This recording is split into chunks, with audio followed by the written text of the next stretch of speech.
barakallahu fik ya bunay korotendana nyani fitina kutana nga morin talibe ni kafir nyai banen le mematu manda non korosi angana morin talibe ngari no kusanga ina giya ke quru temi antina gire kabura nyadi noro suntai non korosi mo sari angana morin talibe ngarata noro ngandai anta islamin noro ngandai serehe fitina kutana ni morin talibe nyai fitina kutana ni feti sere kiyai korotendana kiyai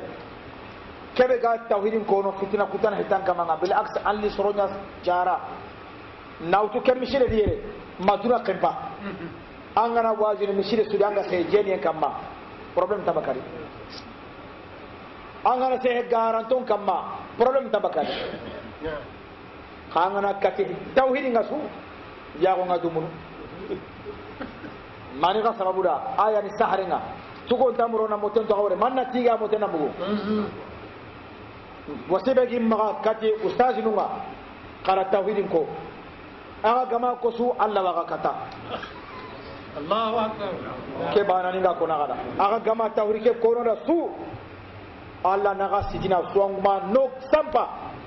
wa alimun bi ilmihi lam ya'malan mu'azzab min qabl abad alwatan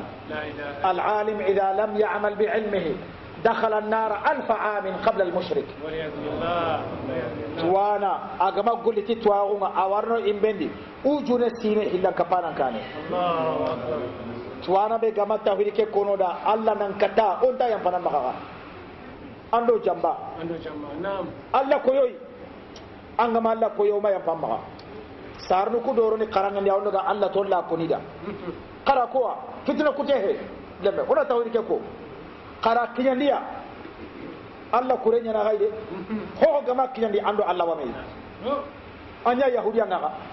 la ilaha illa ba yahudiya nyanda tongu ngari na mugundi ghairil maghdubi alaihim mago ka husronga ambu tuntenga kubenure kempate yahudiya bane de kull man ra'a al haqqa wa katamahu huwa min al maghdubi alaihim ho gara haqqin ngari tongu ngari angara mugundi an kawaka hin yahudiya no Allah buntenga ngure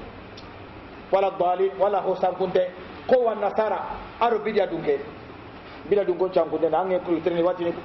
yana to ngunga mananye iwama ge jindi wala ko kemre kata kara to ngungo soron nakatina famu ona daga to ngunke batenga wala nyaga na subhanahu wa ta'ala arno kanda o gana arjanna kita dingara sere Allah widu ko ni arjanna remunga ho takembaka ya hilang kapanan ta Allah ngallu